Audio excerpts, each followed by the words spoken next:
clown is for life, not just for Christmas. Or until your work hours change and you can no longer be at home to let your clown out or take it for walks. Or until your relationship breaks down and you can no longer provide a stable environment for your clown. Or until you move into accommodation that does not allow clowns. Or until your clown becomes a slapstick inconvenience for any other reason.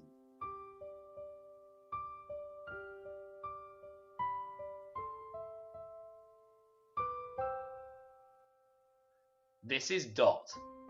Dot was hired by a well-known banking firm last Christmas to provide entertainment for their thousands of soulless employees at Christmas office parties across the capital.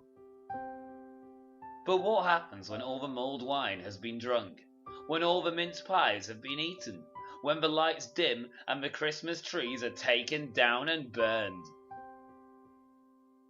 Poor Dot was abandoned at Piccadilly Circus with nothing but a party popper and a suitcase full of custard pie mix, left to fend for herself on the cold, harsh streets of London.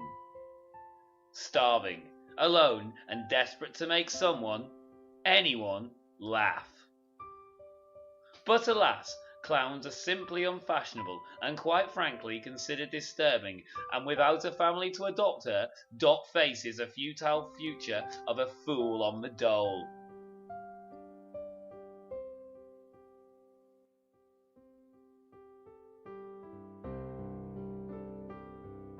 Think ahead, have a clown backup plan. Or your clown could end up one of the numerous clowns put to death every day in the UK clown pounds, because there is no room to look after all the out-of-work clowns after the Christmas party season dries up, resulting in hundreds of clowns being abandoned in cardboard boxes by the side of a road.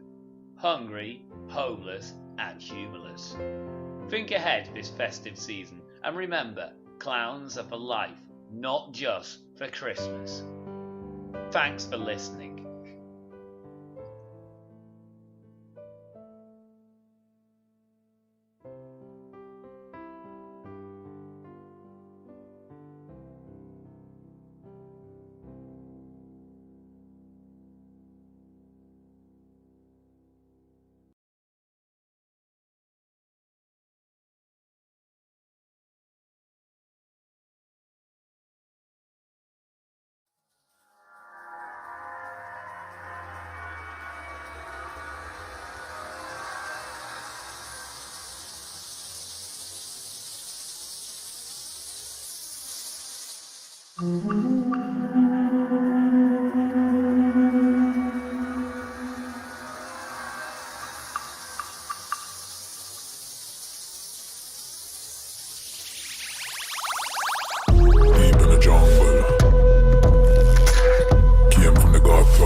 We have the thunder,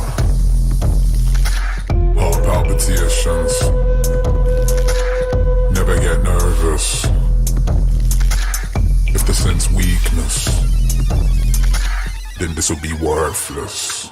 Come and just burn the sound, burn the sound, burn sound. Come and just burn the sound, burn the sound, burn sound. But it's in this. Come again, Seb. But it's in this. Come again, Seb. See yourself and just came with the madness. Come again, Seb. Dance now, we are battering this. Come again, Seb. Deep in the jungle. Came from the gutter. Blinding flashes. We have the thunder. Heart palpitations. Never get nervous. If the sense weakness, then this will be worthless. Come and just burn the sound, burn the sound, burn sound. Come and just burn the sound, burn the sound, burn sound. But it's in this. Come again, Seb. But it's in this. Come again, Seb. just came with the madness. Come again, say, dance now, we are mattering this.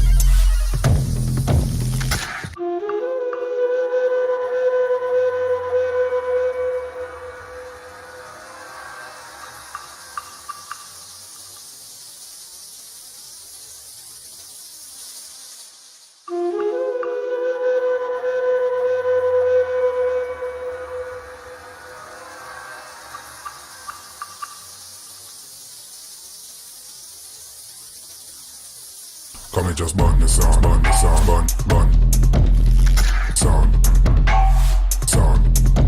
Come and just burn the sound, burn the sound, burn sound. But it's in this. Come again, say. But it's in this. Come again, say. C7 just came with the madness. Come again, say. Dance now, we are mattering this. Come again, say.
Hello everybody, welcome to Whining On. My name is Matthew Bowden, the Untitled Rogue, and today we have Dot Cotton. Dot, how you doing, mate?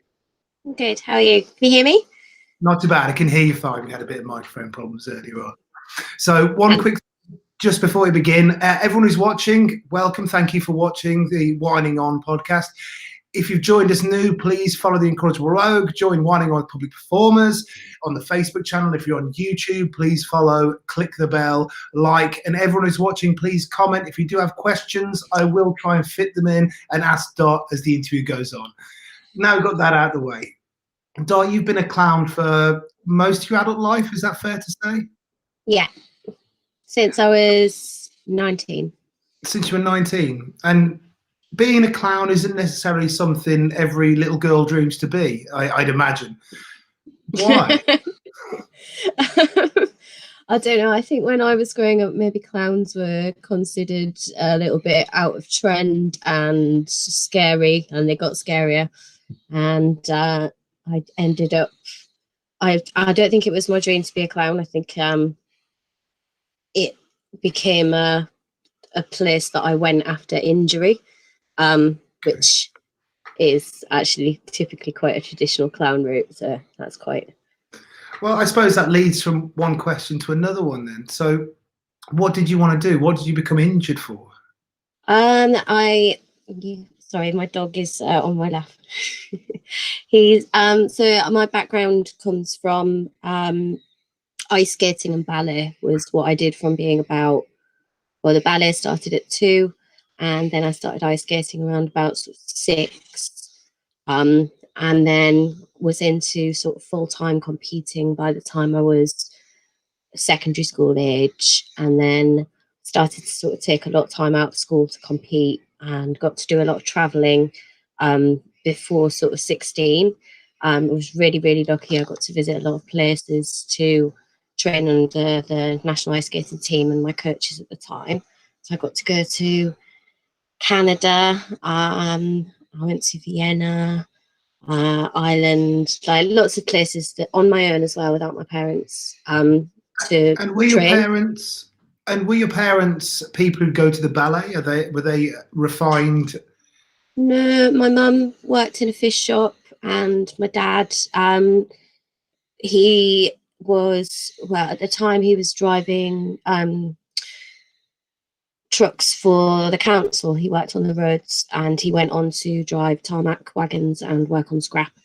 So yeah, I'm not an artistic background at all, but my mum did love dancing when she was a kid, and she thought it was important, if I wanted to do it, that I had the opportunity to, and they sacrificed a lot, did my parents, so that I could pursue this sport. I think was how I saw it as a child, and I was obsessed with it until I was about 18. And after a series of injuries, I ended up having to take a physical break, which was the first physical break I'd taken on my body since I was training up towards the end of sort of training 8-9 hours a day, sometimes in various different things. So I took this physical break at like 18 and went to university, and realized that my competitive career was over and I had to find a way to work on the floor. And why did you realize that? Because I didn't like who I was as a competitive person. I didn't really like the industry that surrounded the ice skating. I'd auditioned for a couple of ice skating shows. I think it's interesting that during that period of time, ice skating is very elegant, it's very strong, it's very powerful, and I've always been a little bit silly.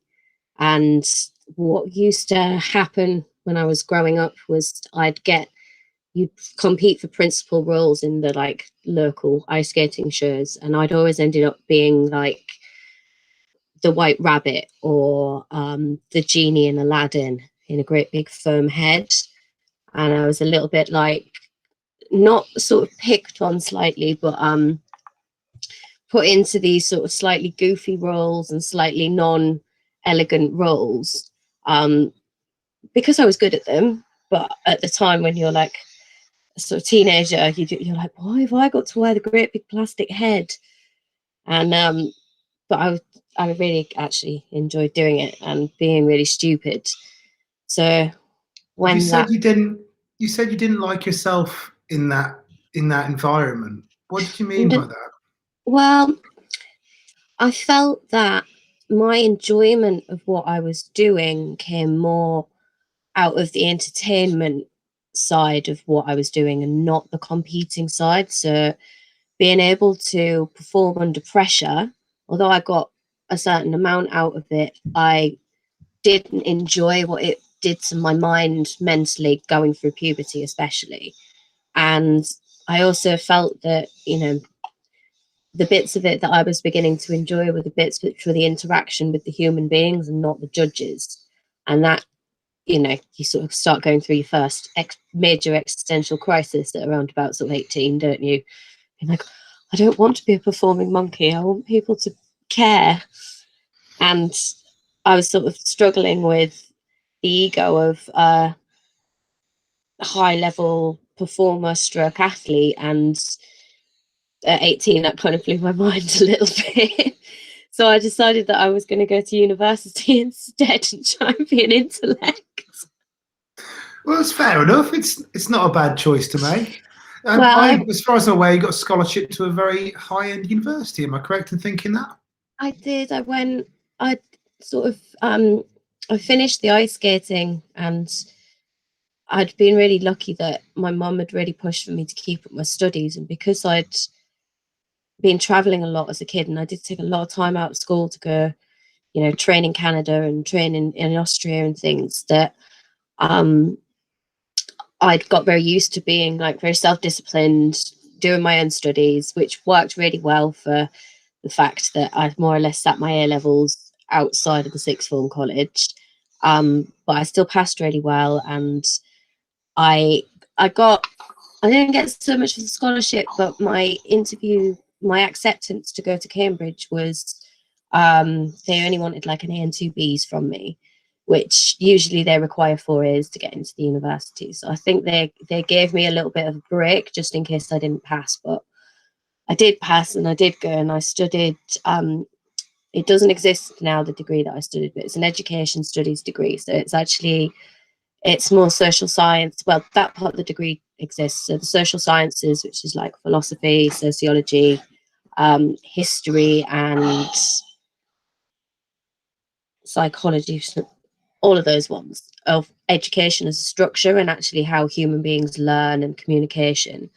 But I also did a sort of second degree. So I have a BA and a BEd, and my BEd is in English with drama as a major. So I got to sit all of the Shakespeare papers and like modern drama papers. And I actually ended up being a lighting and sound technician because I was going through a very strange time and I refused to do any acting, no dancing, no moving, absolutely no talking. Well, let's touch on this in a second, but why did you choose the subjects you chose? Did you have a plan in the future that you were hoping to work towards? I really, really was interested in teaching. And at the time, because I'd ended up teaching myself most of my A-levels, I felt... I don't know if you've changed your sound. There we go. It's okay. No problems. It might also be my dog's making a lot of noise. I'm so sorry. It's no problems. So I was interested in being a teacher, but I was also interested in observations and how human beings react and how human beings think, which I definitely developed an interest in, just I think mostly through performing and getting to know people as a performer and a silent performer, because the thing about being in an ice rink is you have it's complete pantomime, and every gesture is huge because you're in an Olympic sized rink, and you have to learn to be able to, well, on the level that I was doing that, you have to learn to sort of negotiate a crowd, which I've been doing from a very early age, like performing to sort of stadiums of people really during the pantomime season. And like competing would be performing in front of like sometimes up to 1,000 people sat in a rink, which I totally took for granted at the time. But I'd sort of, you get a certain amount from that which you can't replace in another set of receptor cells. And I was interested in crowds, and that led me into social sciences, and education seemed like the right place to look at how people react and respond. The actual degrees are sort of a research degree, so you're not taught how to teach, you're taught how to look at education and structures of learning and spot patterns within it, and then dissect it and see if it's useful in any way. So you're studying methods as opposed to studying how to apply. Yeah, and a lot of the people that I went to university with have gone into in my course particularly, a lot of them have gone into teaching, and a lot of them have gone in some really interesting places. Like I think one of the girls sitting on development board at the BBC. I know that some are very active in directing out in America and things, and it's an interesting course. It's made a lot of interesting people, but I reckon, well, apparently I'm the only clown it's made, according to one of the members of staff that still works there, who was still lecturing on the drama degree, well, sort of working there 3 years ago, and he pointed somebody in the direction of my work when they were citing contemporary clown and female clown, which is kind of very interesting that ended up going full circle. That when I was at university, I was a lighting technician, and I refused to do any talking or moving or dancing, so I was having a small, teenage breakdown. And were you actively, consciously saying, "I'm not going to do this"? And were you conscious of the reasons why you said that to yourself? Yeah,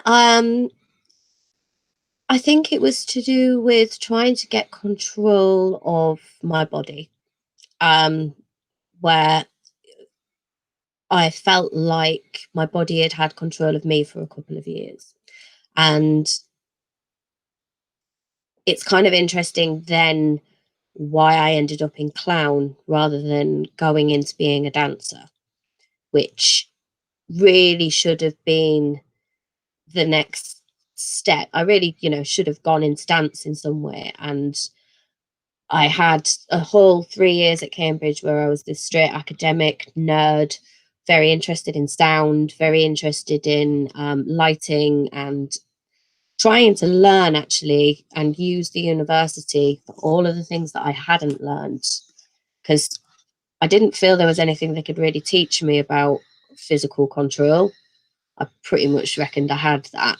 So all of the like acting classes and things like that, I was like, I don't need to do that. I'd rather learn how these wires work. That's important to me now. That's going to be what's going to help me when I leave. And were you ever asked? Did people ever proposition you to do stuff, to say, well, why don't you come and do this play here? Well, the very, very last time at the university, I met another student who had the same name as me. And we were both called Lucy Jane, which is my real name. And she was a lot taller than me. I think she was 6 foot. And she played the cello, and she was a director and a very artistic director. And I was her smaller technician, also called Lucy Jane. And they used to call us Big and Little Lucy. So she hated being called Big Lucy because nobody wants to be referred to as the big one. So we changed my name to Dot because it at the time I'd been involved in graffiti culture for quite a while before this, just as an interest and a hobby. But I started to paint dots everywhere, and it's middle name, and we just felt that it was easier if I was a name. My real name's Lucy, just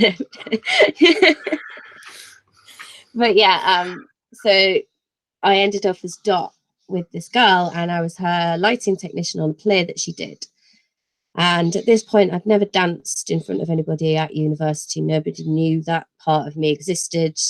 I also didn't speak very much because I spent a lot of time having my accent repeated back to me when I was dyslexic and trying to read Shakespeare. So I'd just gone at this point and really closed down talkatively. And the other Lucy asked me to be in a group audition that she was doing, because she wanted to audition actors for movement that weren't actually necessarily movers. And she then assumed that by putting me in the mix, she'd be like, look, even the lighting technician's going to do it. And then we finished the audition, and she just kind of went, well, I'm not going to swear, but she was like, where did that come from? And I was like, well, I used to do this thing. She's like, what are you doing? And I was like, I don't know. She was like, why are you not doing that? And I was like, oh, ego, performing monkey, blah. And she was just like, you're actually being really selfish not doing it. Because if you're not actually sharing that skill with people, what have you learned it for? And you've got insane control there out of nowhere. Don't throw it away. So I decided that maybe I was going to try and find a way back into being a performer, and did what all young Cambridge students do when they go home to their parents and go, my parents have got no education, either of them. I think my dad's got an art level. And I went to university and they were like, oh my God, she's going to get a real job. She's going to go forth into the world. And actually, my parents were like, everybody at home, they were like, oh my God, their daughter's at Cambridge. And I came home and went, they were like, what are you going to do? And I was like, I don't know. I think I'm going to, I don't know. I want to go off and do this thing. And they were like, what is this thing? And I was like, I don't know. And then after a year of living in London and not having a clue what I wanted to do at all, getting involved in the sort of underground rave culture a little bit, and squatting culture and the Occupy movement. Well, just before we touch on that, you said you were into the graffiti scene back in university. Can we just, before we move on to talking about the underground kind of London scene, I feel like talking about the graffiti culture you might have been into before might be a good setup for that. So why did you get into graffiti culture? Boyfriends. That sounds very shallow, but my sort of one of my first boyfriends that I met in Cambridge did a bit of tagging, and it was something cool. I didn't get on that well with the student body at Cambridge. I mixed, but I actually made quite a lot of friends within the locals, and particularly a set of local people that were interested in, took me to gigs that students didn't go to, and the Strawberry Fair and things like that, which was happening out of term time. So I was very lucky to sort of actually get a lot of the Cambridge culture as well, which I don't think a lot of the student body got, but I kind of maybe went looking for it. And I sort of I'm dyslexic, I can't write. I just adopted this name Dot, and I thought it would be cool to just paint dots. And I sort of, being a social sciences student, dissected the art of tagging and went, oh yeah, well what you're doing is like you're reclaiming this, and it's accumulation of stuff and the broken window theory, and developed this idea that if every time I went past specific points where other people were tagging, I would add one dot or a couple of dots. And the idea was that more that I circulated an area, the bigger the pieces would grow. And so I was sort of finding, it was something that I adopted when I wasn't performing, which is actually quite interesting because I've started doing it again. But it's something I adopted when I wasn't performing as a way of being present in the world.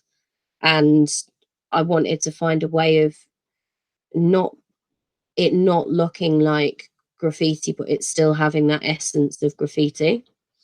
And graffiti, and that network in particular, runs quite deep. And I was very interested in how people felt like they had ownership over the streets. And this is something that started to arise with the graffiti culture. It was this idea that the street's actually a free public forum for art. And if you can put something there and accept that it might get taken away and that it is potentially illegal, it's somehow freer. So the essence of that was there for me, that it's somehow freer if it's happening on the street. I would never pin inside, I would never pin a picture or something to be slayed for art, but I feel this idea that if you have a mark on a street, I adopted it a little bit later when I travelled with the street performing, but I'll talk about that later. And then it's happened again now that I'm not performing and I have a lot of spare time on my hands. So you go to London, and do you aim to go and kind of couple into the underground of London, people who are trying to make things happen outside of the common sphere of culture? No, not at all. I mean, I moved my who became my clown partner, Lucy. I moved with a girl that, she come from a very academic background. We moved into a flat in Stratford. I'm not. I don't know. I end up in these places. I grew up in Skips, and I think What my do you dad's. mean you grew up in Skips? Well, my dad was very much. We're sort of from what you might call sort of tatters, really. My dad's brother had a skip company. We did a lot of stuff, moving things, and I don't want to incriminate myself. But we make a lot of use of the things that people leave behind. And so you're a womble. Well, yeah, let's call this a womble. That's a nice way of saying pikey. But so I think that I've always sort of slightly been drawn to this little bit of freedom, and I think that that's the main reason that I didn't go back into the dance world, and I didn't go back into the ice skating world or anything like that. And I sort of started to look for something that made a little bit more sense to my head. And that is essentially how I ended up finding the clown, because up until this point, I'd had no clown influence. I wasn't interested in the aesthetic of clown. I didn't really even have much of an opinion on clown at all, or even understand it as a concept. I'd done one brief Lecoq workshop whilst I was at university and thought it was an absolute pile of wank. Why? I think it was more the headspace I was in. I mean, I had a bald head. I used to sit in my lectures like this. I was a very different person. If you speak to anybody from university that was in the same year as me, they would have been like, yeah, she was such a miserable person. Cannot believe she's quite closed. Yeah, very closed, like very sort of sulky with it as well. And so when Lecoq starts trying to talk about being sincere and being honest to the character and stuff like that, there's a complete wall away from. Oh yeah, yeah, totally. I mean, I didn't do physical things in the lessons, and I didn't do talking in the lessons. I mostly did sitting there. I was going through a serious identity crisis at university. I can look back at that and know that I was also incredibly lucky that one of the university lecturers kind of went, you kind of need somebody, and employed me as his set designer and lighting technician full-time outside. He was like, you need a job. This isn't making any sense to you. You actually need like full-time work, don't you? And I was like, yeah. And at the time I was also working as a technical operative for most of the like Amdram scene in Cambridge, which I don't know if you know anything about that weird world that is the Amdram scene in Cambridge, but you can see up to sort of 30, 40 amateur dramatic plays put on by any number of just students with spare time on their hands and a penchant for Chekhov or whatever the hell it is they want to put on. And I used to run around doing 4 shows a week, and I'd go from like, you know, King's College Cellars to the ADC Theatre, which was the student-run theatre, and then back to Corpus Christi Playhouse, and lots and lots of different. And I got into this idea of like running between the streets, and there was a little bit of street performance going on in Cambridge. And towards the end of the sort of time I'd spent there, I'd sort of actually started to watch a few people who I later ran into on the streets when I started working the streets. So it was very interesting. Cavana Lindsay, the fiddle on the tightrope, yep. which we've interviewed him twice. Check it out in the archive. I've watched it. But yeah, he was like one of the first street performers I watched. And well, actually, the first street performer I ever watched, there was a blind man that used to play the piano in Hull in Whitegate, which is where I grew up. And he was the first street performer, and apparently I used to sit mesmerised in front of him whilst my dad was in the shops. And he could just leave me in front of this guy. And then Cavana Lindsay, and that sort of started to spark this idea that you could do stuff on the street. And so wasn't you said it was in London where you first started discovering the concept of clown, something you could buy into? Well, I mean, I come at it from a complete faker's point of view. I'm lucky I've been doing it nearly 15 years now, so I can kind of say that I do it. But I was working in a restaurant. I'd been working in an ice rink because that was the first port of call for me to do.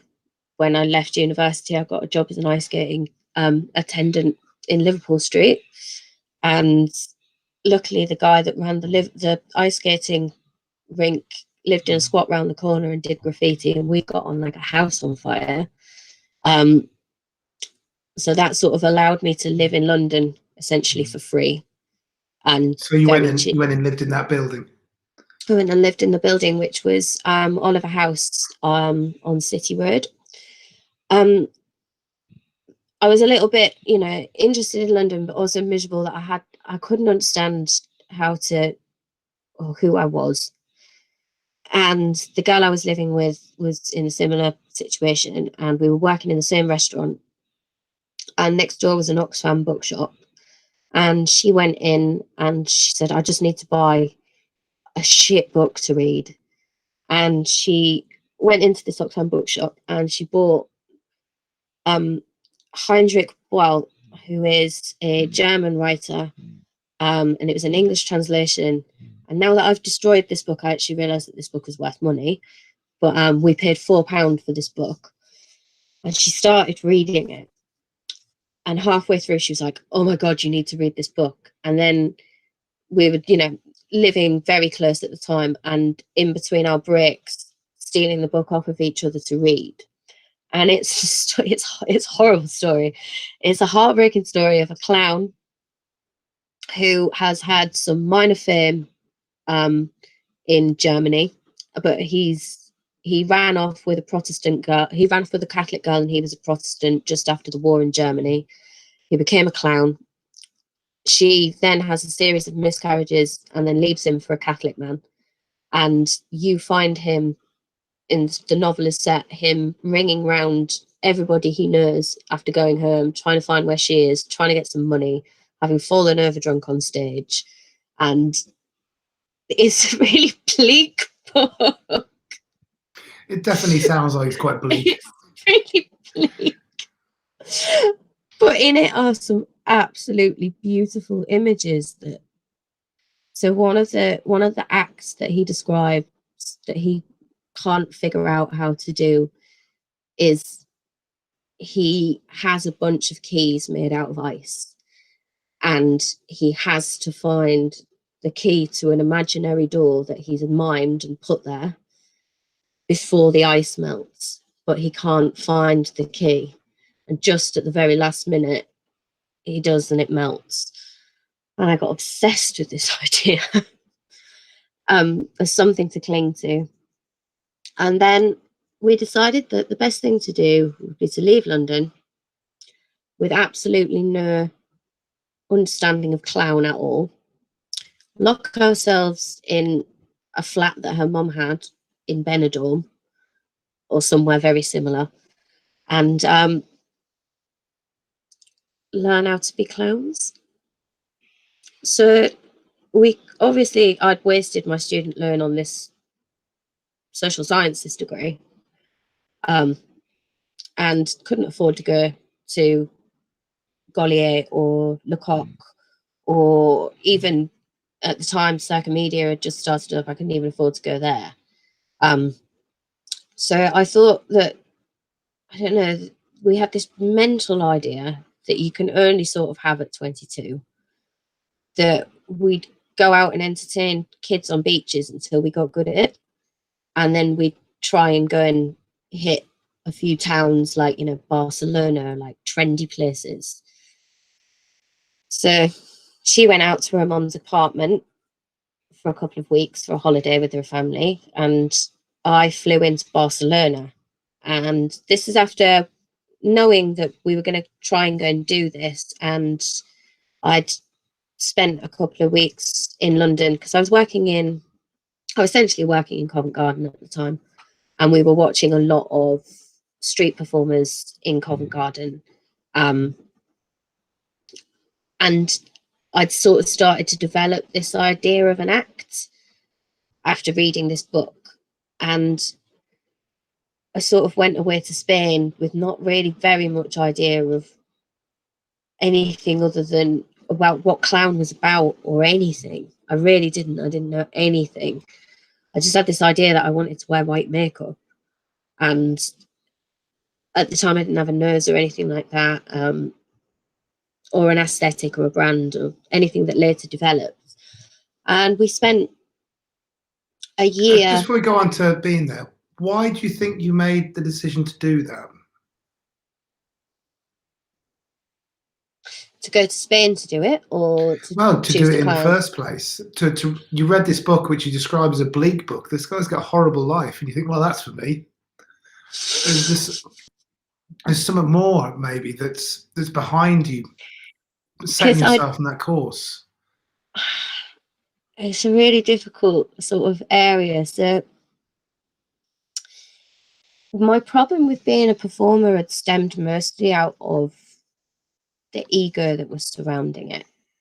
And I'd started to read a lot of existential Polish theatre criticism that was to do with the idea of, and a little bit of early mime stuff, so Decroix's handbook on mime and corporeal mime, and this idea that an actor could actually be a tool and didn't have to, because the acting that I'd witnessed at Cambridge repulsed me.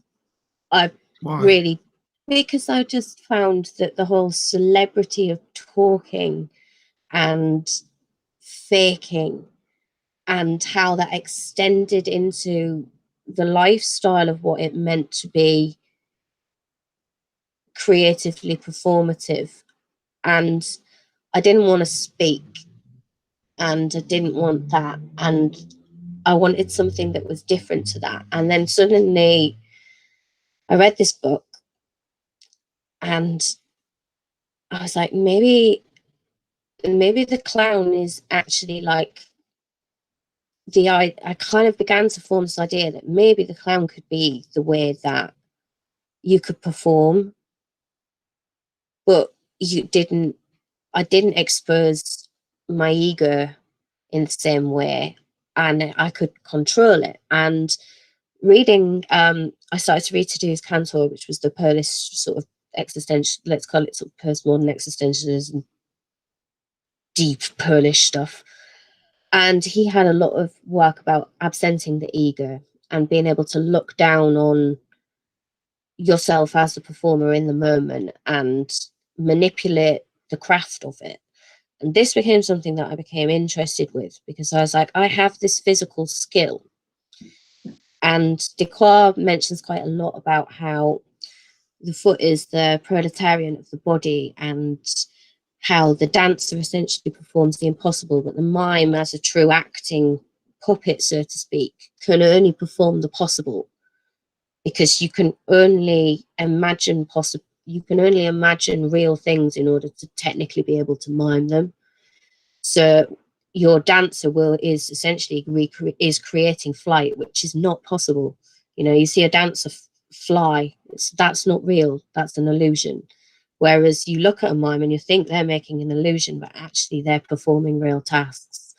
And this became very interesting to me. But then the idea of the clown somehow being able to balance that ego of a performer, and you being able to expose actually the process of thinking, trying, failing, getting something right in front of an audience. And the street seemed like I felt like if I was I read about Gaulier and I read about Lecoq, and I felt that if I was going to go into training there, I wasn't going to get out of it what I needed to get out of what I needed as a performer at that time.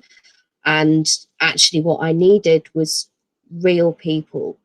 And my dad spoke to me at this time, and he was like, the stuff that you're making, he was like, other people can't understand it. He was like, you know, me and your mum don't understand it. You need to find a way that if you're going to carry on being a performer or an artist, that people can understand you, and everybody can, and it's universal. And the more that I sort of started to look into clown after just this initial reading of a novel about a clown, the more I realized that was what I was seeking. And I wasn't going to get it like that from a school. You can't walk into Gaulier and come out after 3 years having, you know, a big debt around your neck and understand clown. I don't understand clown now, and I hope I never understand it.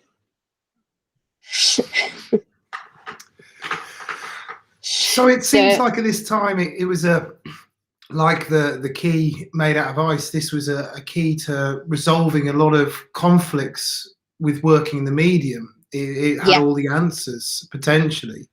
So, I mean, I know that Richard's asked about aesthetic, and I think we can touch on that later on. It seems like that would be more appropriate in a little bit. So you go to Barcelona, and what happens then? I slept with a contact juggler. No, I met a contact juggler who then went, "Oh, what are you going to do?" And I was like, "I'm going to go and be a clown." And he was like, "Oh, you don't know what you're doing." And I was like, "No, I don't know what I'm doing." And he at the time ruled La Ramblas. He was like beautiful, dressed in the most exquisite tree costume with a great big ball on the end of his finger. And he sort of gave me a 2-week run course in actually what it means to work the street and what it meant. He took you under his branch. Yeah, he took me under his branch completely for 2 weeks. Was just like, who's this silly little idiot? Literally saw me get off a train and went, "Who are you?" So what was did you just go there and white face and give it a go? No, nothing. I just went to Barcelona and just met this guy. Literally came off of the train and he just went, "Ooh, what are you?" And I was like, "I'm going to be a clown." And he was like, "Cool." We had a 2-week whirlwind romance where I hatted for him and slept in his bed. And then I went to join my partner on the beach in Benidorm, and we had a flat and no clue. Well, just before we hit the flat, what did you feel about the world of street performance from this 2-week crash course? What was the things you took from it?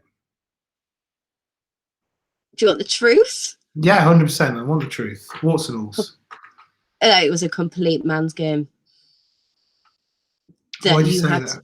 Because it's a complete man's game, and it still is. And there are some women that are doing absolutely amazing within it, but you have to be really hard to know what you're doing and not, especially like to just, I hadn't even had a go in London. I'd just gone straight out to hatting out of nowhere, for somebody in Barcelona, and who was good, and didn't move. And, people did just come and put money, but I realized that the hat out there was totally different. It was like, I was basically guarding his money so that he didn't get robbed, so that he didn't have to break character. And he comes back into the story a little bit in about a year's time. But well, I want to touch on this thing that you said about you feeling like it was a man's world at that time. Did you feel then apprehension in the position you put yourself in from those 2 weeks? No. I kind of went, "Ooh, I want to get really good at this." I kind of saw it and I just went, "Oh my God, you have to be so tough to do this. You literally have to be so tough to do this. I'm not this tough. I want to be this tough." And I wanted to be, I saw, during that week, I saw a really famous clown who I ran into a lot again. But my first time I saw him, and he was following, and I still don't even know his name, but he's been working out in Barcelona for years, and he's particularly Spain based, and he just follows. He's a bit sort of, he is, borderline like us all tramp, but really good at it, and really, really, really cute and cheeky and beautiful with it, and not threatening and not hostile. And I was like, "Oh, that's how's he doing that?" Because he wasn't talking, and I don't know whether he was getting money either. I think that what he relied on was not the people he was following, was the people that were around watching him. And then his close down was pity, where he would then sit and demonstrate very, very much exactly how much money he had at it and finding it in his shoes and finding it like in like, and then your silly magic tricks, and I'd watch him put all of the money out and then sit there. And a few people came in and would be like, but he didn't get like loads of money, but the people, and it didn't always work. But you know, sometimes you'd see him doing the whole routine of, come on, somebody pity me, you've definitely been watching me, and they walk away. But when he got dropped, they'd be like big drops. You know, like somebody would come over seriously touched with, you know, 100 pesos. And I think that in my head, I kind of went, that's interesting, because he's just got a different hustle. And I think I've always been very interested in what I would call hustle. And, you know, one of my favorite ones in the world is, you know, Morocco, where people have a set of scales out and, you know, 1 dirham, you weigh yourself.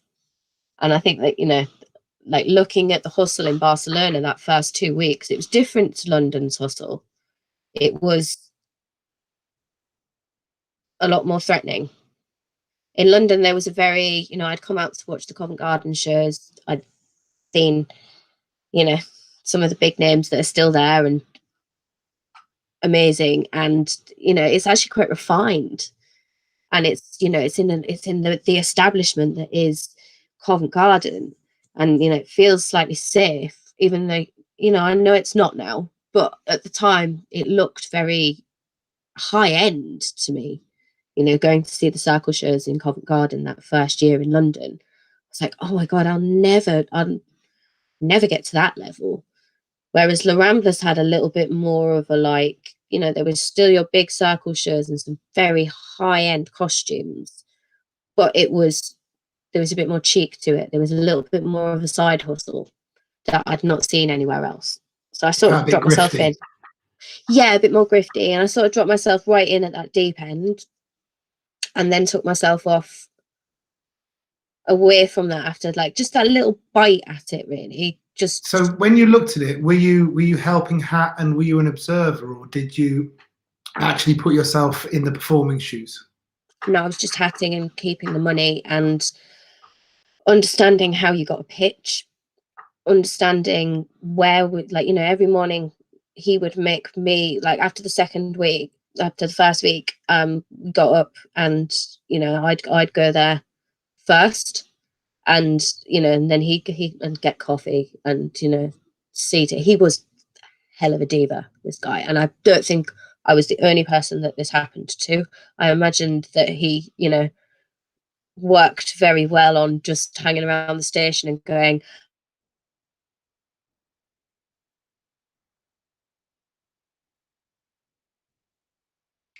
I don't know if we've lost it or not. Hopefully we haven't.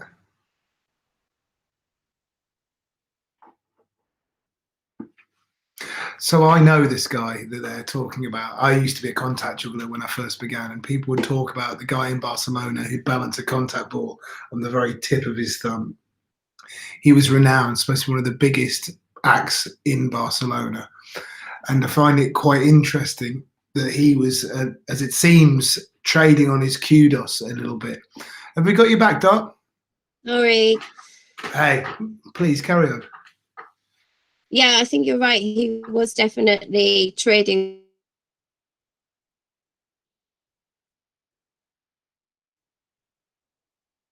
Oh, I think we lost Dot In again. the performing. Okay, you're back. So, Dot, what did you do after? It's okay, no problems. What did you do after La Rambla then? Is this when you started developing work? I went to Benidorm, and luckily my partner played the cello. So Lucy played the cello and I did some dancing, and we would spend all day in the blazing sun talking about what we wanted to do in the evening and sort of rehearsing what we were going to plan to do. And then we would go out in the evening and attempt a little go at something. What was your first experience like?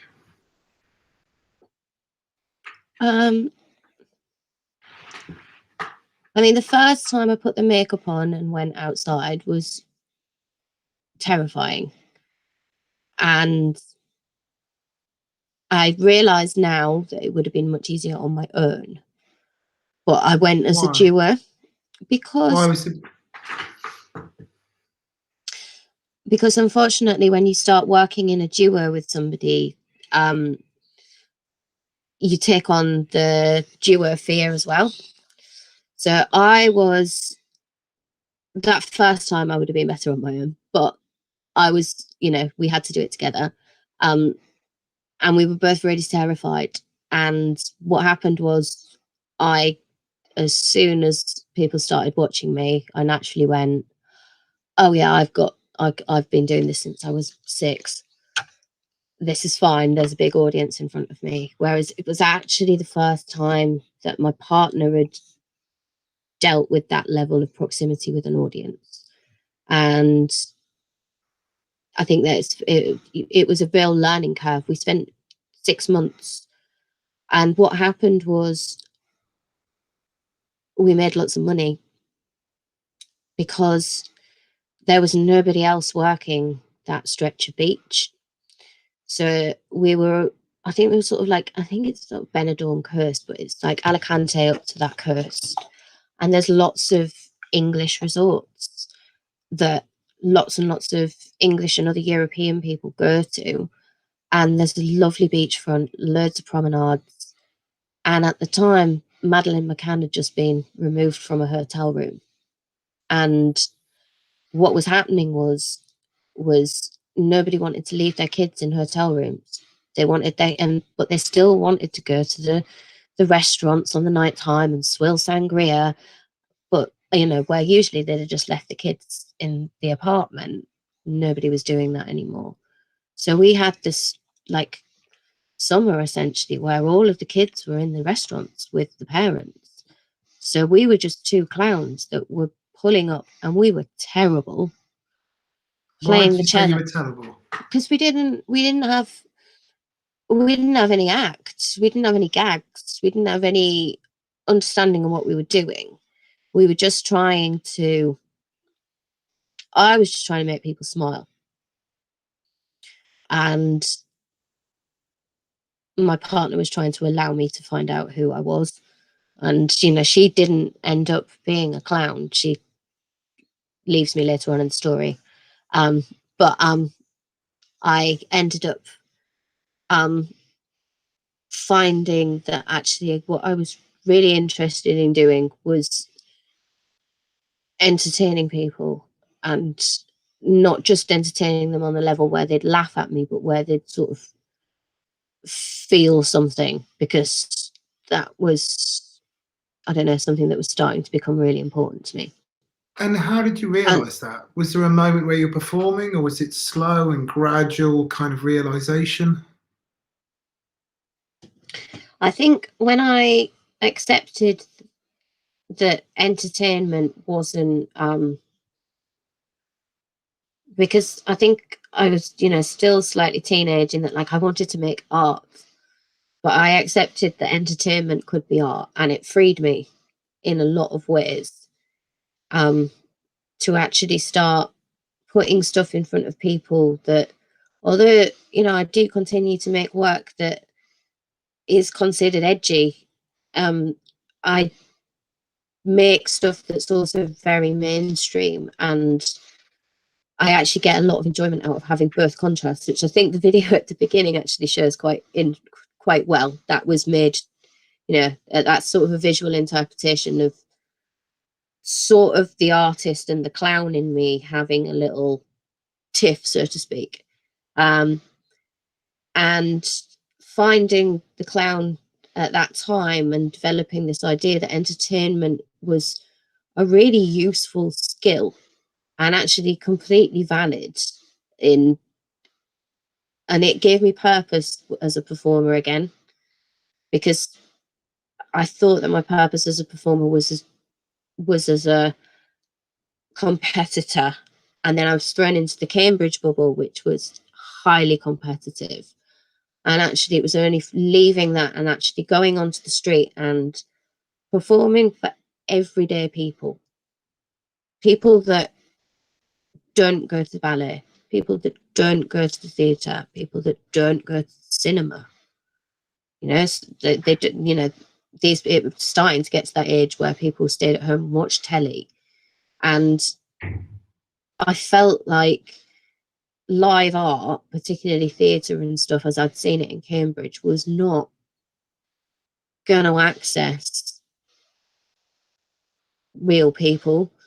And that was what my enjoyment came from in that first sort of month or two, well, year working in Spain. And I was still pretty bad at it. Obviously, I can move, I can balance on one leg really well. And I've been working that balance on one leg for like 15 years now. But what I did have was just joy for, I came back after that first year in Europe, because we moved from Spain. We went and had a stab at La Ramblas.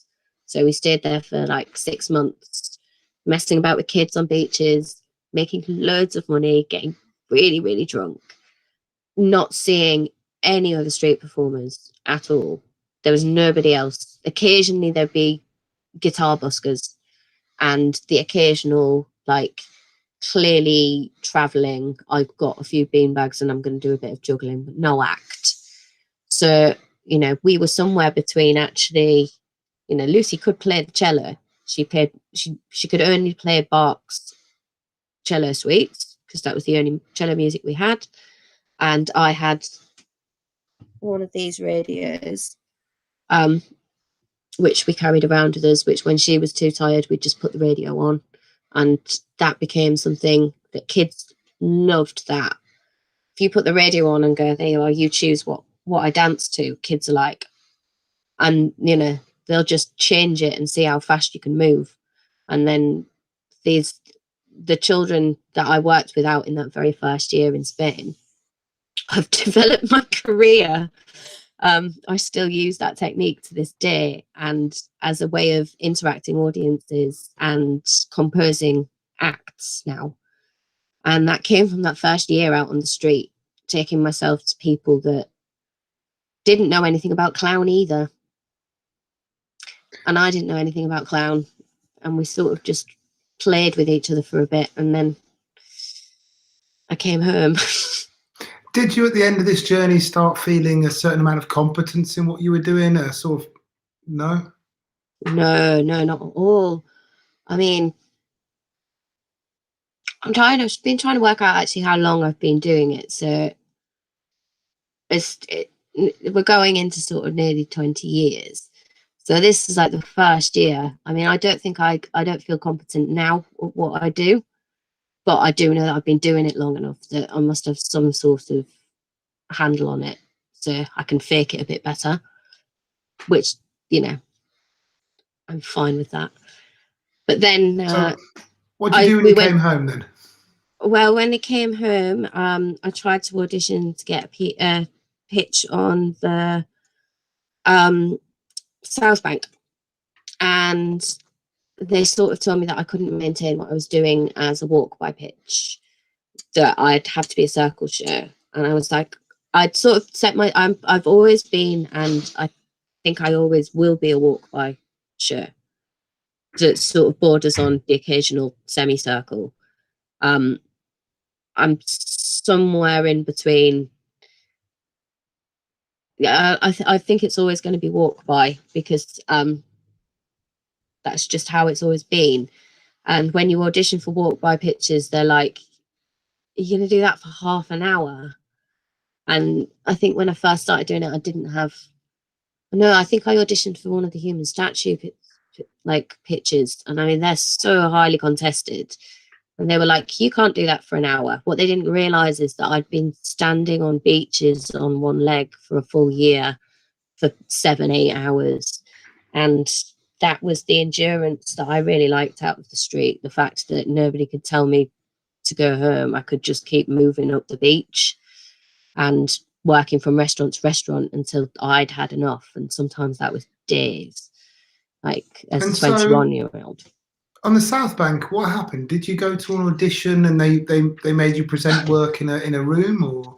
No, I sent a little tape and a description of what I was going to do, and they didn't go for it. I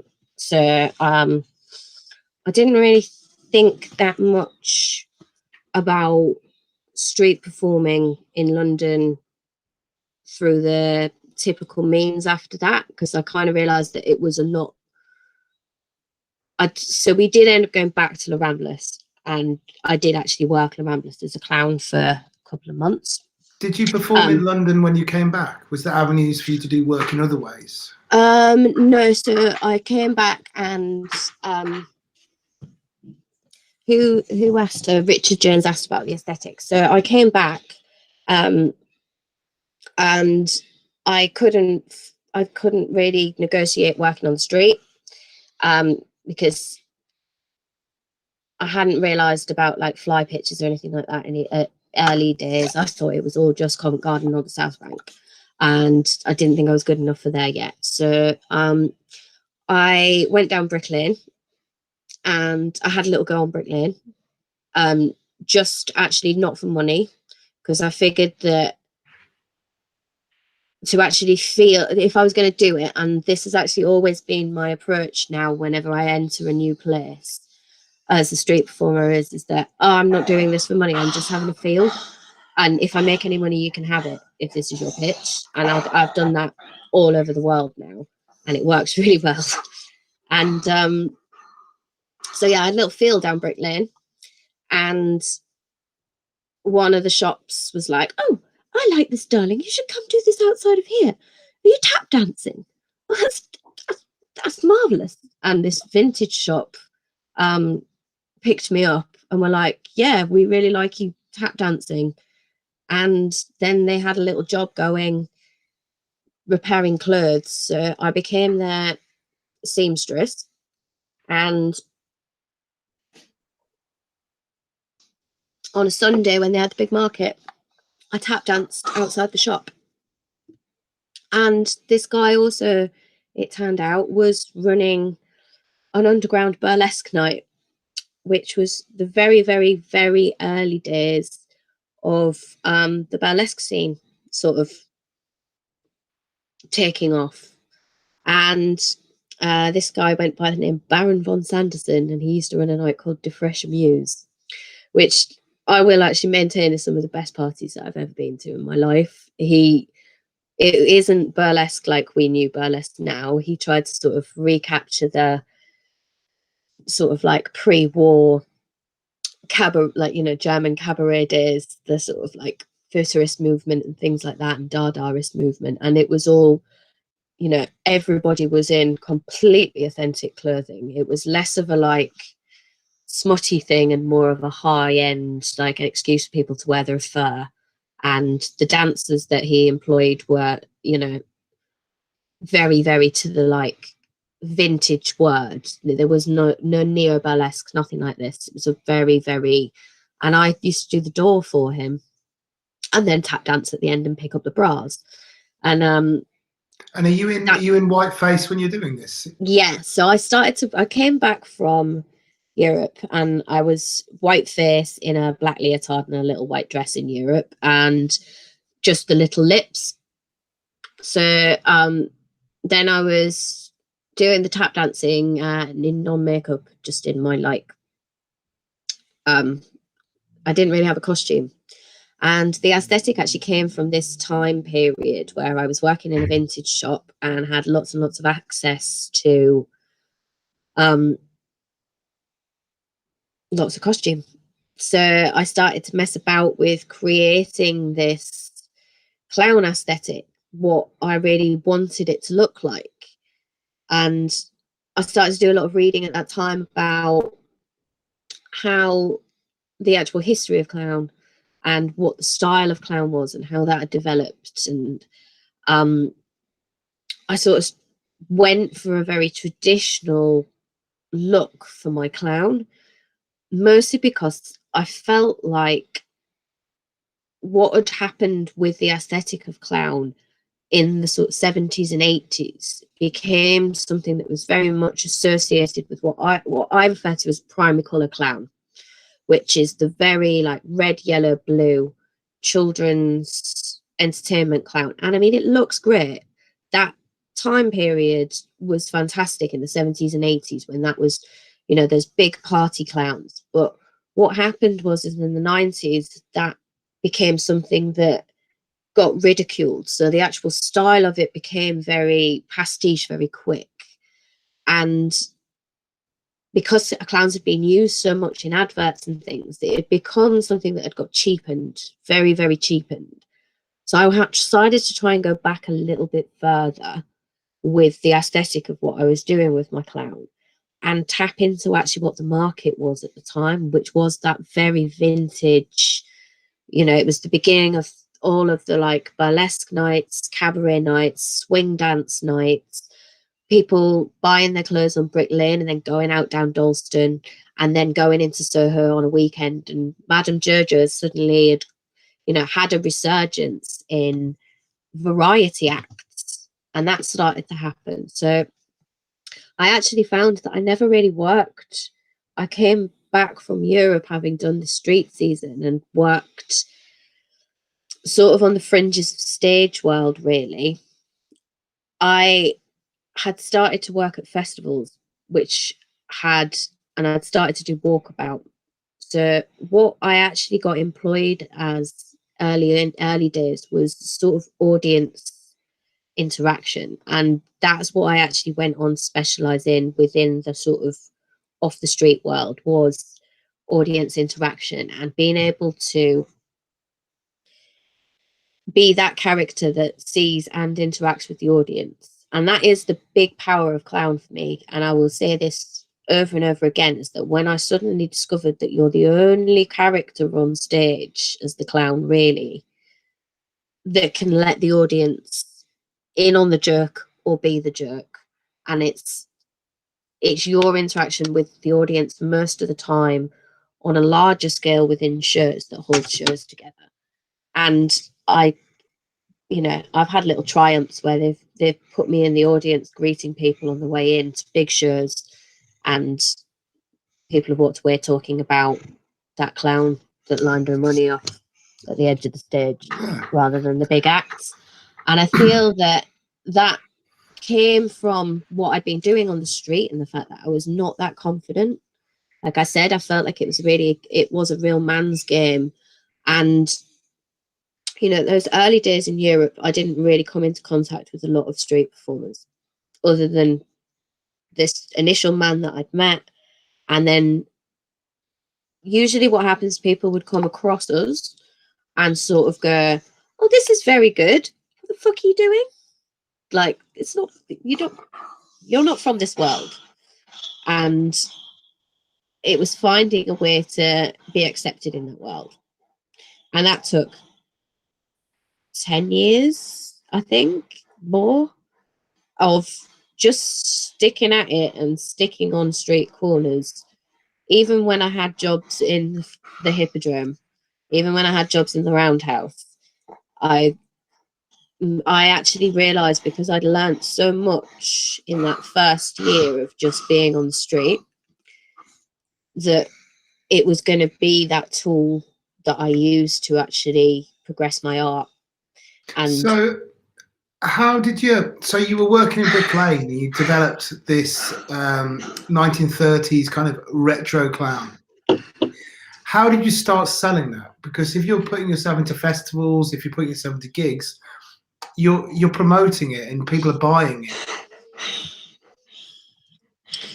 How did I start selling it? Quite a lot of the people I approached when I first started doing it, you know, there'd be jobs advertised for burlesque dancers, and I wasn't a burlesque dancer.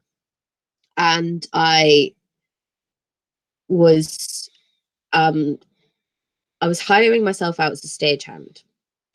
So I stepped very quickly into this idea of the carpet clown, which I would happily come on and pick up all the bras and knickers. I would do your door. I would run your sound desk.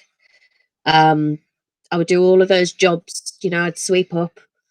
I'd probably go and restock the bar at some point, but I would be doing it without speaking, dressed as a clown. And that was, you know, and then they'd get used to me. And then I'd go, I've actually got a stage act, you know? And they went, oh yeah, go on then, you can go on first if you want, when nobody's here. Or things like that. Or, you know, if there's anyone left at the end, you can go on. And was your stage act a sort of finessed version of your street act, or was it something very different? Well, my street act had just been, at that point, I had literally just been putting the radio on the street and dancing and miming to what, I mean, if I was doing it, it was, I suppose, yeah, my street act was essentially me turning on the radio, and sometimes people came and interacted with it, and sometimes it was just me dancing along to the radio. And I would put a hat out in front at various points if I felt the need to. But I think one of the important things about my street act is that I've never really, well, I don't speak. So I don't ask verbally for money, which I've been told time and time and time again I should do, and I would make so much more money doing it. But I you know, rules are rules, and I don't speak, and I'm happy with that as well. I'm happy that I don't speak, and it's pushed me to find alternative ways to sell that act. So essentially making money on the street is the sell. And how do you sell something if you can't ask for a price? In terms of selling that character to the rest of the world and branding it, it started very early on with me being able to squat in London, being able to put that clown in front of a network that I knew that had come from graffiti and squat culture and rave culture, and have the backing of those people who would, you know, watch me make mistakes and be okay with it. And I ran into you in that sort of world as well, who was somebody else on that crossover.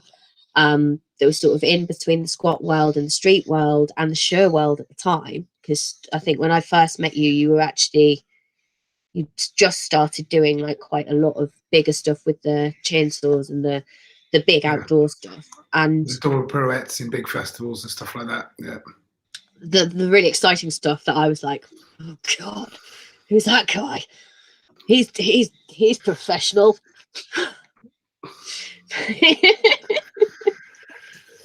And it was around about that time that I started trying to bring in this branding and just going to things for free, and like convincing promoters that it would be a good idea to have me around and that the audience would like me. And quite a few really good people actually taking some big risks on me, which, I mean, I've got sort of, I refer to him as Dad, but Circus Dad Boo Boo, that sort of adopted me around about that period of time and went, yeah, don't get into burlesque, let's do something else. And he pushed me and still continues to push me throughout my career in different avenues with the clown, and he's really enthusiastic about it, and like always has been. And he's, you know, he sort of got involved around about that time with the branding with me, and it seemed to just somehow take off after a couple of years of living on nothing and putting myself at every festival that I could possibly be at, you know, whether I was employed or not, just being there as dressed as the clown, living in the makeup. Like, this was the start of me actually starting to live in the makeup. And I didn't lose a lot of friends, but I during that time period, I lost a lot of contact with my family, people that I'd been very close to when I was not a clown, because I actually started to be working so much, and not just at the show, but creating in your spare time. because it then started to, this idea that I realized that I'd become a full-time clown was when I wake up in the morning and I'm sorting out the costume from the night before, and I'm editing tracks for the next afternoon, and I'm checking travel plans, and I'm not having time to eat or do my laundry and chasing invoices. You're suddenly like, oh, actually this is a job. And my father had sort of been very he's really supportive, but I think that he'd be very worried during this time period, because what do you do when your daughter comes home and you're a truck driver and she goes, yeah, I'm going to be a clown? And he's like, we're in the middle of a recession. This is never going to pay you. And I was like, no, I think I can sell this, you know. And he didn't doubt me, but I think he was really worried. And I did manage to sort of pull him round, and you know, now he's perfectly happy with what I do. But I think for a while he was like, oh God, she's being a clown somewhere. I don't know what that means. But and did you end up pushing this to, because if you're working so continuously, is an element of that working the street and then working stuff in the evening? Is it going to agents and pushing stuff through agents? Well, at one point I ended up more or less sort of being an agent for a lot of other performers, because I got so sought after within the industry at the time for the clown aesthetic, more than actually any skills that I had. Suddenly clowns started to become fashionable again, and I got a lot of bookings for that. But some things I didn't want to do. You know, I didn't want to go to every single party that I didn't think was, you know, my scene, you know, some of the more kinkier stuff and things like that. So I was working with a troupe called the Late Night Shop at the time, and through the Late Night Shop we all were involved on various levels, but you know, we all four of us took on other performers to take on the jobs that we couldn't do because we had too much work at that time, and most of it was not very well paid work either.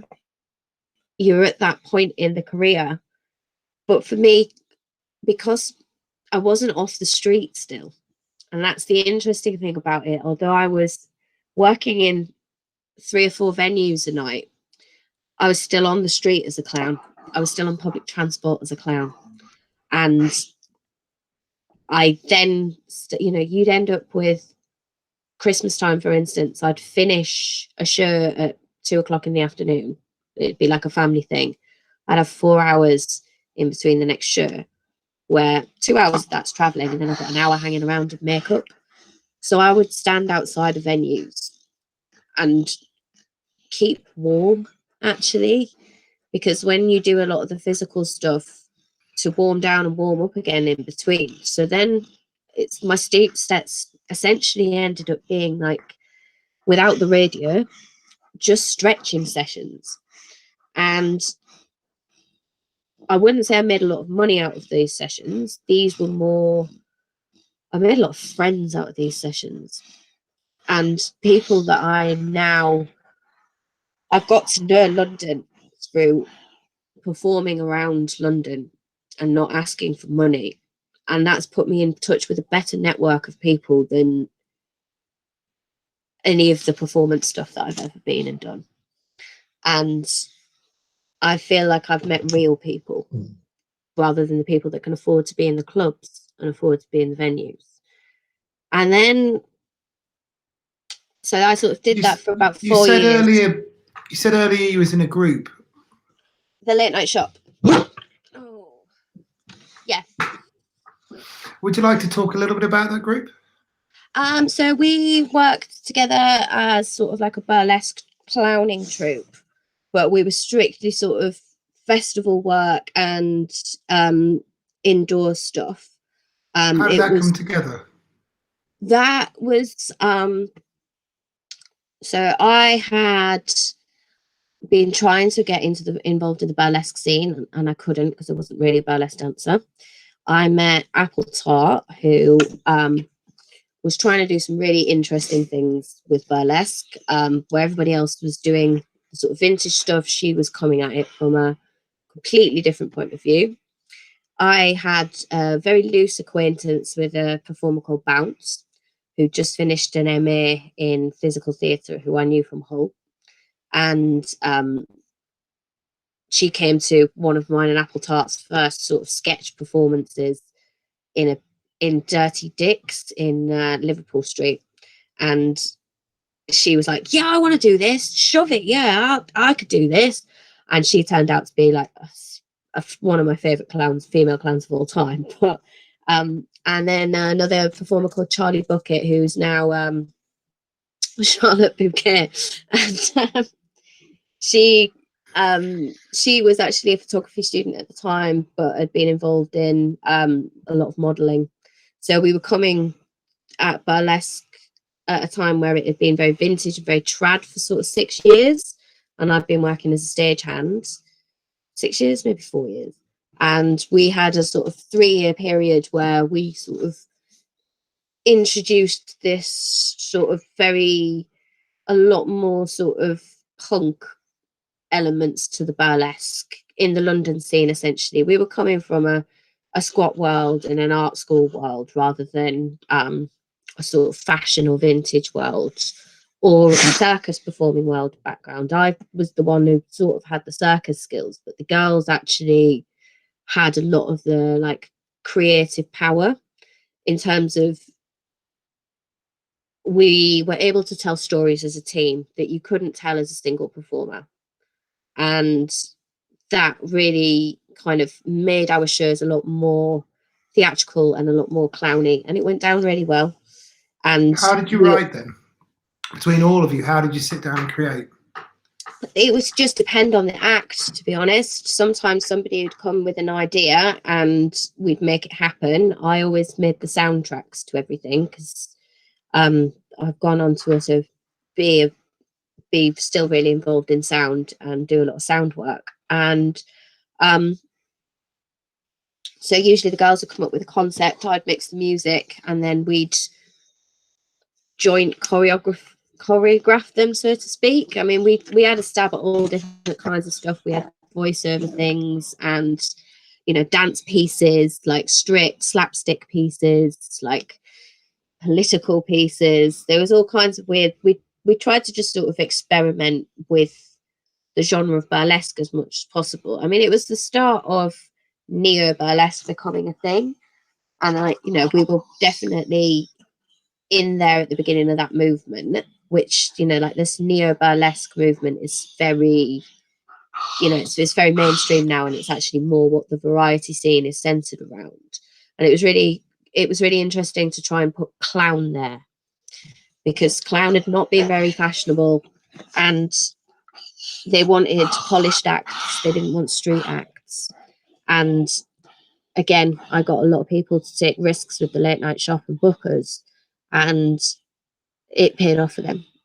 I think for all of us, we're all now, you know, we decided to go our separate ways in terms of a troupe, just because the market changed and we all changed and grew up, and we'd all come from such multidisciplinary backgrounds. It's interesting to sort of see the directions that we've all gone in now. So I've sort of gone very much into clown still.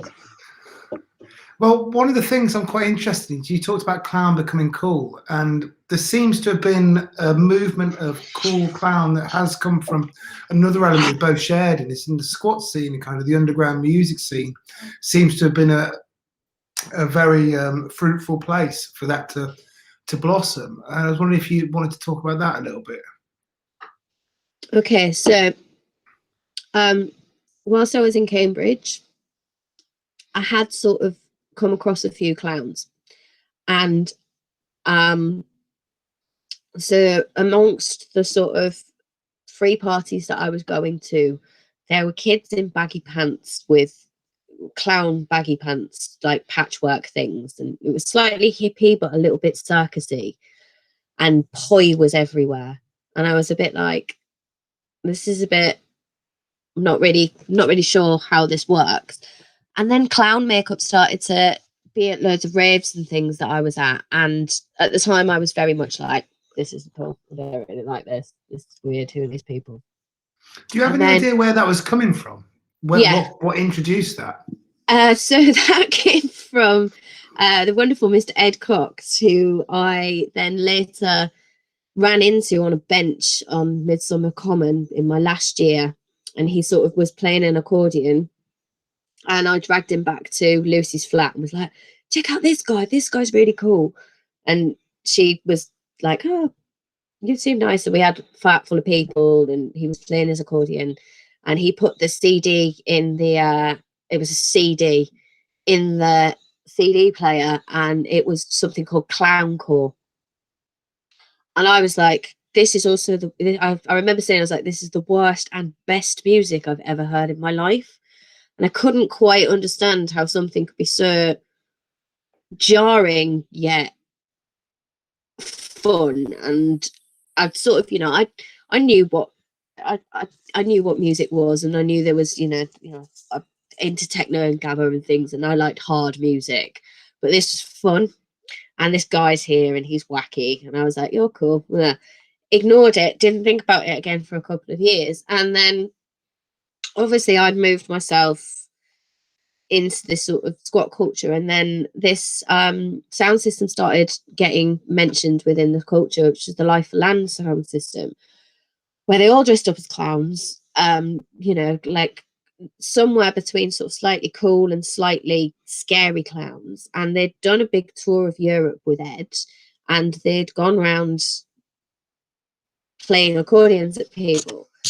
And I kind of went, oh yeah, I remember that guy. Oh yeah, he's we didn't really cross paths without that much until a couple of years later through the My Bad Sister twins, who turns out their mum had an apartment in Calpe, and they'd seen me performing on the beach to kids, and I don't know how it came about, but I'd had an interview with Stage newspaper, do you know the Stage magazine? And they'd printed my picture, and their mum had picked the picture out and gone, look, that girl we saw on the beach is in Stage thing. Look, people are actually clowns. Because the twins had just gone on tour with Ed, I think. And the twins. Who are the twins? The twins are Sophie and Polly Dunham, who are they're a music called duo that sing and dance and MC, and they've relied very much on the clown aesthetic in their branding, in a like slightly different way to me, less vintage, more sort of like neo clown. And there's been, I think that around about that time, the sort of early 2000s through to 2010, it's sort of, there were people that started to use clown as sort of like, it was edgy. It had been a little bit scary because of the like 1980s It films and a few other like horror films that had included clown, and the Jugglers from America had made it a little bit hip hop. The 90s had a little bit of hip hop clowning going on. It's the Insane Clown Posse. Yeah, the Insane Clown Posse, and Tommy the Clown, who actually invented a style of dancing that was the opposite to crunking, which is clowning. He's actually my favourite clown at the moment. I'm like, this guy's cool. But, there'd been a little bit of a resurgence into that clown could be something that rebels could put on. It almost felt a bit counterculture, right? Yeah, it definitely started to feel a little bit counterculture. And I wasn't that. I was from that culture, but I was branding this very vintage clown. Even with the Late Night Shop, we were still playing very heavily on that, like, we could have been dragged from the 1920s stroke, we were sort of timeless in that edginess. Yeah. And this was very much of a new form of clown that was coming through, that was very English, actually, but kind of, had hallmarks in Europe and the rave culture. And this was before the big scary clown movement took off again. This was sort of early days, and there started to be an interest, I think, within a lot of kids that had been scared by clowns during that period, of actually reclaiming that that fear of it and making it fashion. And it's a fashion thing. There was like, you know, and it's had another resurgence in fashion, but and that's very interesting. That actually, it was interesting that Richard Jones mentioned the aesthetic earlier on, that clown is something that seems to be so timeless, but it seems to have evolved very easily to adapt itself to different human sort of environments. I always, like, one of the things that I will take from like Gaudier, etc., is that like clown is a mirror and it holds it up to humanity, and whatever the clown is doing in that particular, it's interesting to look back and go, well, you know, the fashion for clowns in the 80s was this very particular style, and what does that actually say about the 80s and the people of the 80s, and actually looking at, you know, actually fashions within clown and what became fashionable again, and what that said about people. I think during when I first started, which was sort of the tail end of the recession, people wanted decadence again. They wanted that feeling of the 1920s. So the vintage clown was something that, you know, that slightly Oliver Twist but vagabond, but like, you know, could be something that, you know, rags to riches kind of a tale. People were very interested in that when I first started, and it moved on to something else. I mean, I still use that character and that aesthetic, and it plays into sorts of things. But, you know, very shortly after that, clown became something for politics more than anything else. And we had the clown armies and things like that. Were you And this involved in that clown counterculture. army? Do you know, I wasn't. I missed it by being out in Europe, actually. I came back. So I actually went out to Europe to be a clown around about that sort of time period, and came back after a lot of that stuff. I actually got to meet, you know, people that had been involved in it, and lots of people that, for people who might not know what it is, do you want to just describe what the clown army was? So the clown army was a set of protesters that dealt with protest with humour, peaceful protest, often sort of using sort of counter things. So, you know, that they'd make a disturbance, but it'd be farcical, centered around actually the thing that they were protesting, and it became a big movement actually within protest and it moved a lot of things on in protest actually during the time period, being like, there are other ways that we can do this. You know, there are other peaceful ways. We don't have to just use the violence, which had become, you know, after the Iraq War and things, it, you know, there'd been, people were so desperate and violence had got into so many of the protests, and it still does. And I'm not saying that it isn't created, but I think that the clown army certainly, it gave another avenue. Yeah, it gave another avenue, made a lot of people address the possibilities of protest, and I think that it was a really important movement within protest, and not just clown. And that's really interesting that clown sort of seems to be there at these very strange moments. So let's just pull, since we're reaching, I think, the last 22 minutes of the interview, let's pull back to the Little Shop of Horror. Is it Little Shop of Horror is the group you worked with? Late Night Shop.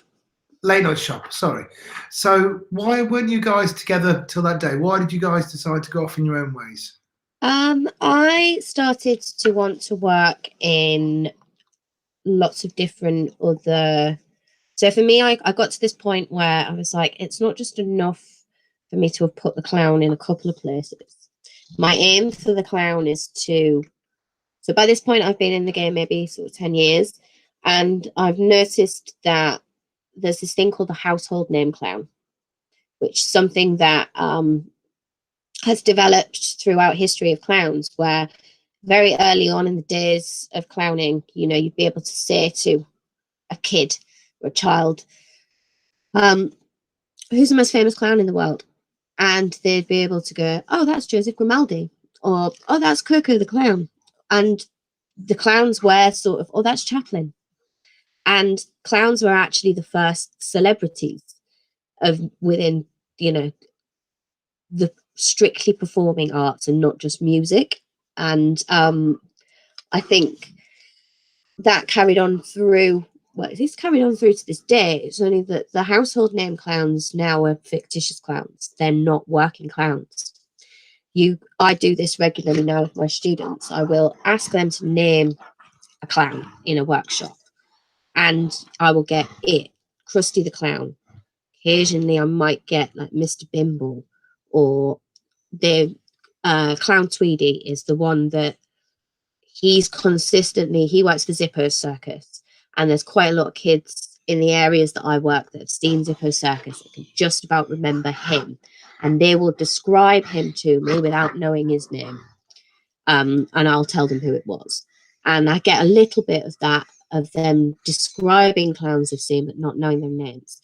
So by this point I decided that I wanted a clown to be a household name again. And I was sort of, you know, in this idea that just staying within one market was never going to do that. And I made this sort of idea that I was going to hit every market that I could possibly hit. And the next 10 years for me was trying to hit those markets. How did you begin going about that then?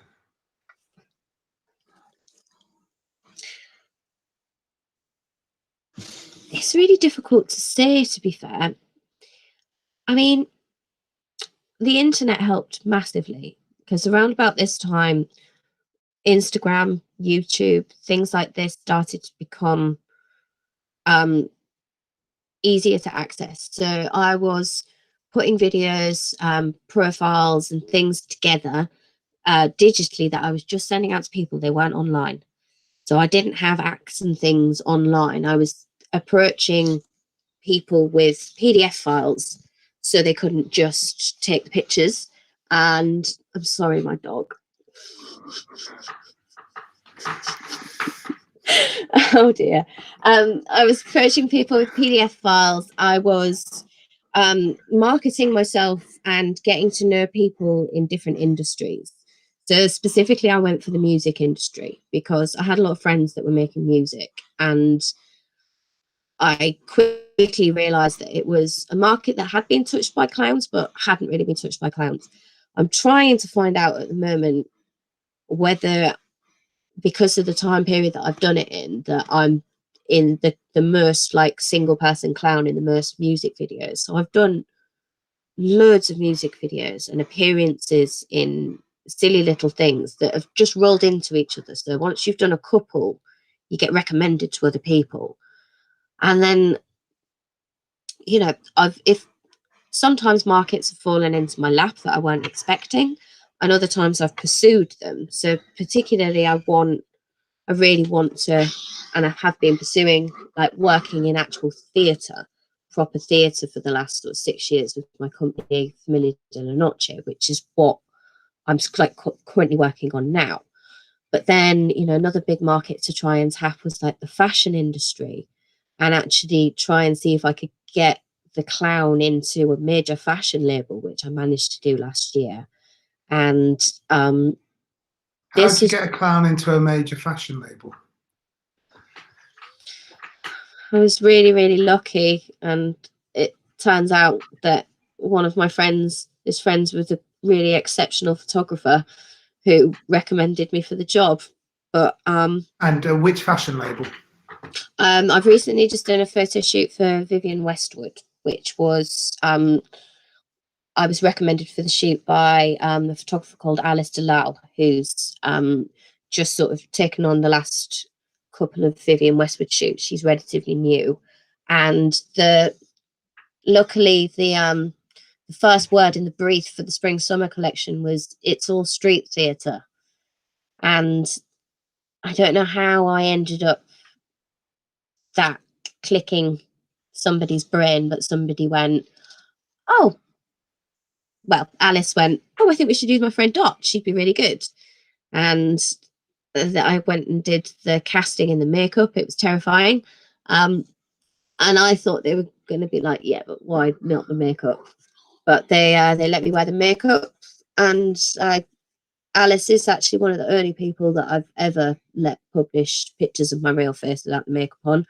So I let her have a picture for Vivian Westwood as well. Is there a reason for that?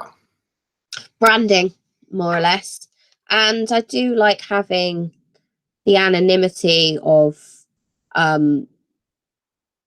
being able to take the makeup off and not be the same person. Do you still hold on to the thing you had when you were young about ego? And it's a way to avoid ego because the clown is the thing that performs, not necessarily me. Yeah, totally. I find that being able to walk away and put the clown in a box allows me to not feel the need for attention in my real life.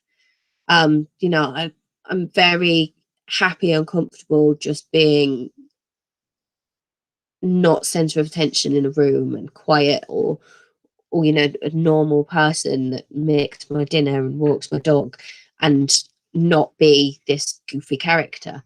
And I think I'm going to lose my voice. Can you still hear me? I can hear you, yeah. Cool. I really enjoy being able to go to events as well now, actually, and not be recognised as the clown, be a person. It's led to some really funny scenarios, but you don't have to fold people yourself haven't realised they're talking to me. into everything. Can you hear me? Yeah, I can hear you fine, mate. It means you don't have to fold your character into everything. So do you, at this point now, after doing it for nearly 2 decades, are you finding yourself tired with it? Do you see yourself giving up? Are you still as excited as you've ever been with it? Can you hear me, Dot? Can you hear me? Yeah? Can you hear me?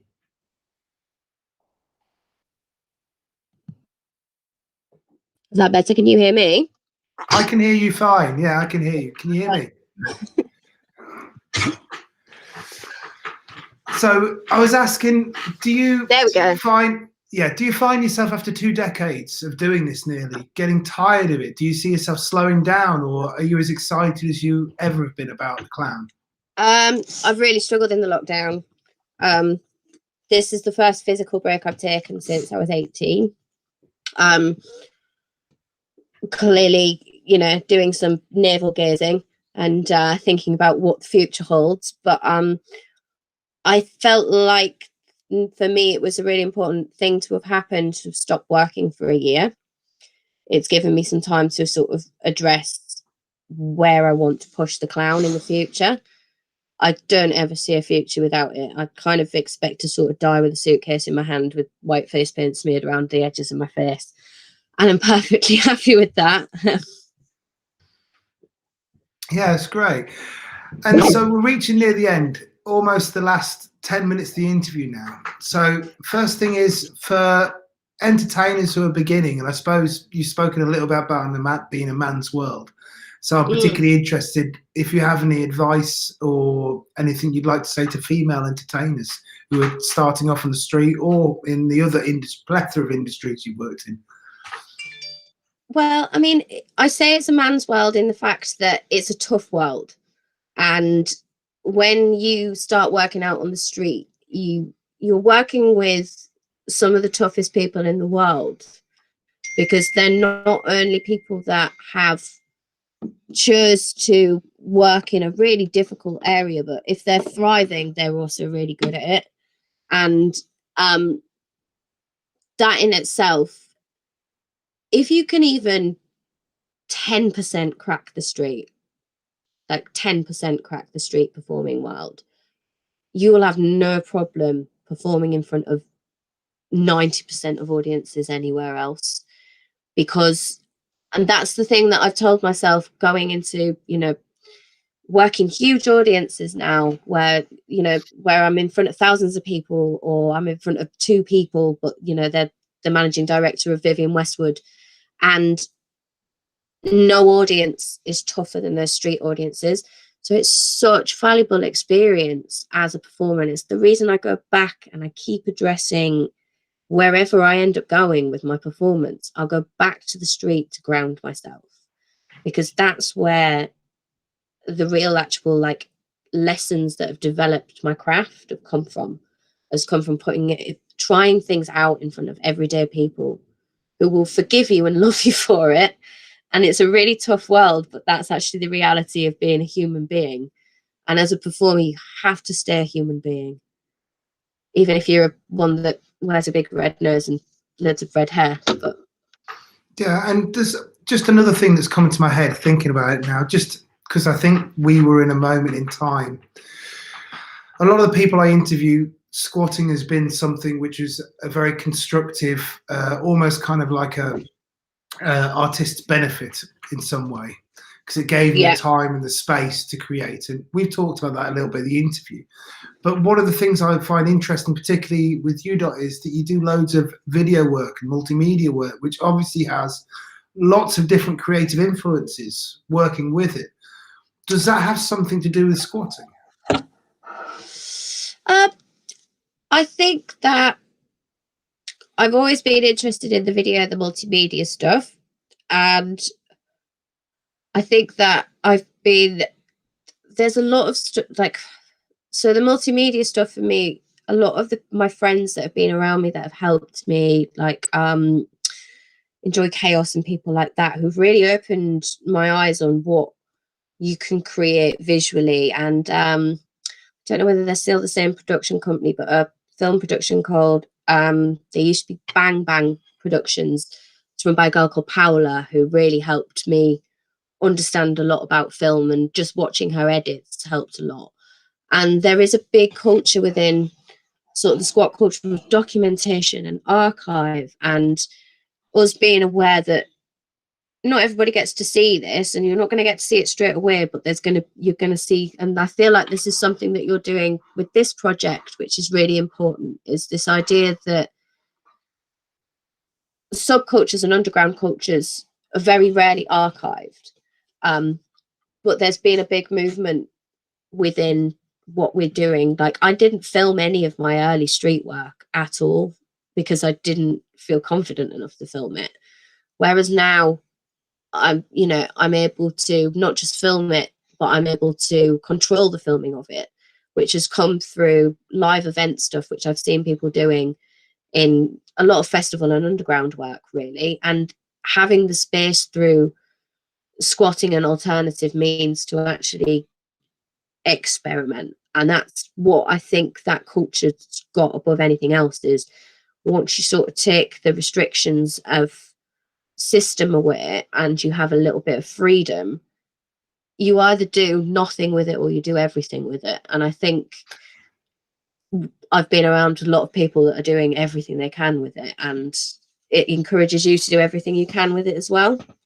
It appears to me that the entire environment around there, more commonly than not, was really creatively dense. You'd be surrounded by people working on their own works. I mean, it still is. I mean, I live on a caravan site in Bristol, underneath at the back of an industrial estate, and I still live with very creative Sherman. I live with an aerialist. I live with the Red Rash Inn, who are we run the Unfairground. We're a hub of people that only through squatting and what we learned through squatting have been able to secure this piece of land for ourselves as artists and maintain it for a short period of time, but also knowing that that's temporary and always will be, is, Yeah. Well, one of the beautiful things about the street, I think, is the fact that most pieces of work, when they're created, you create it, and then the artifice is what you sell and trade, and it has a permanence to it. Whereas you mentioned this earlier on as well, when you create street work, it's ephemeral. It disappears the second you can't commodify it, can you? You can just about take a film of it, but you can't. And that's a line in so many street shows, is like, experience it. Yeah, experiencing it through the eyes of a camera is not watching a street show. It doesn't convey the tension and everything you get within a piece of street theatre. Sorry, my dog's literally a piece of street theatre right now. I don't know if you can actually see, but he's just lolled on me like an idiot. Through the entire of that interview, he's just been like, oh. I bet he's loving being with his friend, you know. And talking about friends, there's a lot of friends have been watching through the interview, and I'm sure there's a lot of people you've met on your journeys. Is there anything you'd like to say to all of them? Oh, I don't really know. I mean, there's been so many people that have been so important to just being audiences for me and watching me when nobody else would. And it's, you know, the people that have been important and have pushed me in my career, you know, I will always acknowledge them to their face, but it's the people that I don't see and I don't ever get to meet that have watched on the internet or have seen me in Edinburgh or have watched me laying my money out in a pile but not given money, but years later come and found me at another event. Those are the people that make so much of difference to why I'm still doing it, is that those people kind of mean more than the big people, like the everyday tiny folk. Like, they're the most important ones to me, and they're like, you know, I think we had somebody in the chat earlier on who's been somebody that I met at the Grimaldi service years and years ago, and we don't really get any real human interaction, but he's followed my work for years and years, and I've followed his life as well, and he's important to me. And we barely know each other other than through the crown. So it's, you know, I think they're the important people out of this, and why I became a clown and why I didn't stay a competitive ice skater. But Are you glad that you became a clown and you didn't carry on being an ice skater? oh yeah, 100%. I couldn't.